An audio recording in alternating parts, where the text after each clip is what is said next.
சமூக விரோத கும்பல் போலீஸ்காரங்க தெரியாமல் போலீஸ்காரங்க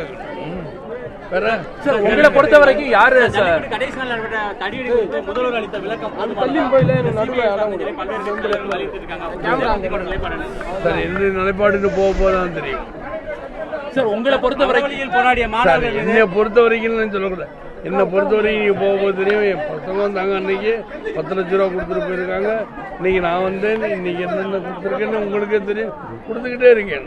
என்னால் இன்னைக்கு இந்த நேரத்தில் தான் நைட் தான் போட்டு வந்தேன். அவசரமாக அவருக்கு ஃபோன் போட்டு ஆர்டர் கொடுத்து உடனடியாக நான் செஞ்சிருக்கிறேன் இந்த உதவி என்று நீங்கள் நம்ப. சார் உங்க பார்வையில யாரு சமூக விரோதி சார்? என் மரணம் எதுக்காக கேட்குறீங்க? என் மரணம் நீ கூட தான் சமூக விரோதி. அப்படி பார்த்தா போலீஸ்காரங்கள கண்டுபிடிச்சு சொல்லணும். ஏன் பார்வைன்னா போலீஸ்காரங்கள கண்டுபிடிச்சுன்னு சொல்லணும். கண்டுபிடிக்கிறது தான் போலீஸ்காரன், காவல்துறை. போலீஸே எரிச்சிருக்காங்களே சார். எனக்கு வந்த இளைஞர்கள் மீது மாணவர்கள் தொடர்ச்சியாக கைது பண்ணிருக்காங்க. அரசு காவல்துறை கைது பண்ணிட்டு ஆனா அந்த வன்முறையில் காவல்துறை சார் எப்பயுமே துறை ரீதி எப்படி சார் நடவடிக்கை எடுப்பாங்க. தமிழக அரசு எடுக்க மாட்டாங்க. எந்த துறையுமே எடுக்க மாட்டாங்க சார்.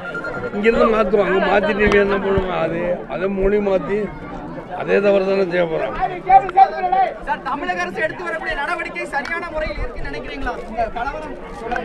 இல்லை சார், இல்லை.